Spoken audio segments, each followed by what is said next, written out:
Okay, so I want to go back to the definitions, the line items. So Yep. let's start with Amazon first. So contribution margin is after everything is taken out, what is left?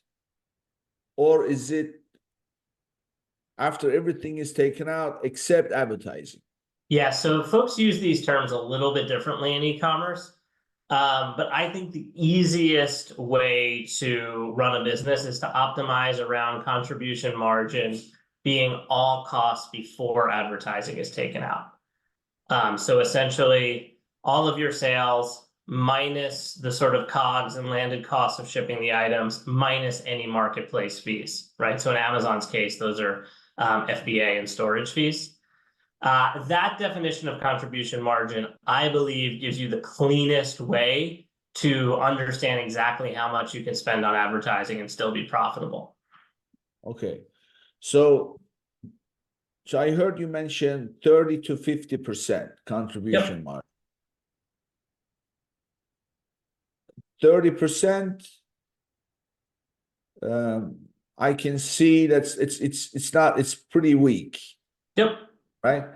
Yep. So give us your take on what people should be shooting for. But let's break it down. So let's first start with the gross margin. Let's Yep. discuss what should the gross margin be. Yeah, I mean, it totally depends on category. I think the old joke in e-commerce is if you only optimize around unit economics, everyone is going to try to start a skincare or cosmetics brand, right? Because you can sell these brands at a pretty high price. The cost to manufacture is pretty low, generally small goods, so the storage fees are lower. So, if you ask a Wall Street guy or a private equity guy or someone that only looks at spreadsheets, they probably would tell you that you need to have a gross margin of about 85%, which, who's to say they're right or they're wrong? But that, only applies if you're playing within a certain category. I think it's very, very hard to answer that question in the abstract because, like I said, a beauty or a cosmetics or a skincare business will have a very different gross margin profile than an electronics business, which will have a very different gross margin profile than an accessories or fashion or apparel business. This is the first thing I'd say. The second thing I'd say is gross margin percent is important, but also so is gross margin dollars, right? A 75% gross margin business that retails at $100 has $75 of gross margin.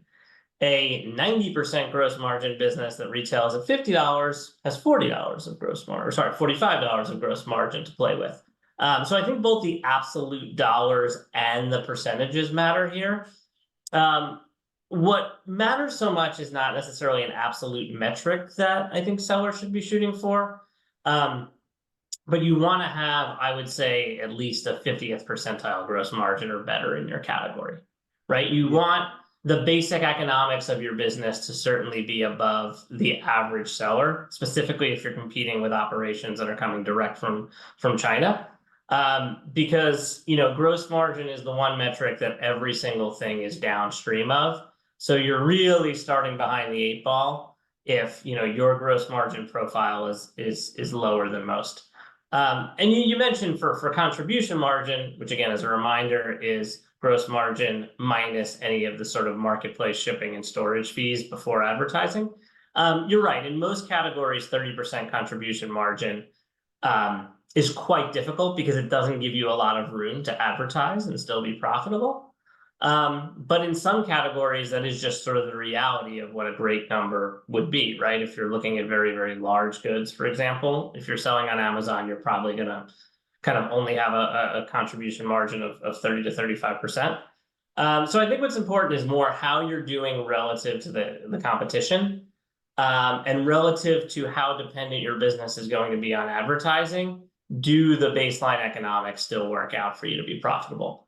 So I know that's a kind of long-winded and frustrating answer, but I get a little bit upset when I see gurus who basically say you need to have 82% gross margin or a 45% contribution margin to be successful.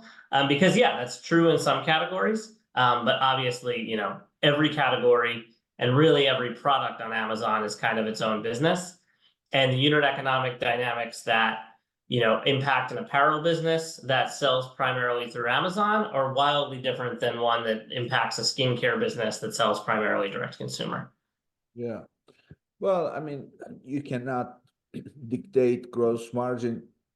There's a few things. Category obviously is important, but also I tell you what else is important. It's the size and the weight of the item, right? Correct. Because the absolute killer is get a big bulky item and sell it dirt cheap. I mean, Right. that's a real no. But what I want to do is I want to establish some because at the end of the day, you need to set some boundaries in order to have a healthy business model. Yep. And you cannot dictate this is what my gross margin has to be, but you can absolutely dictate what it cannot be. Yeah. And if you are building a private label brand, having a gross margin of 50% is an absolute no-no.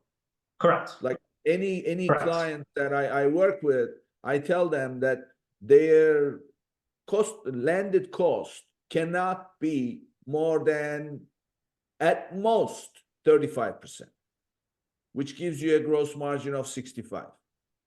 Correct. I mean, the one exception there would probably be, you know, luxury goods, but I think we can probably assume most of your clients and most listeners here are Yeah, I mean, they're selling gonna be high, that high much ticket items. Yeah, I mean, 35% landed cost or less is acceptable. More is not acceptable. So don't go buying, getting something for, you know, $4 landed here and then try to sell it for 10. You're not going to make money, period.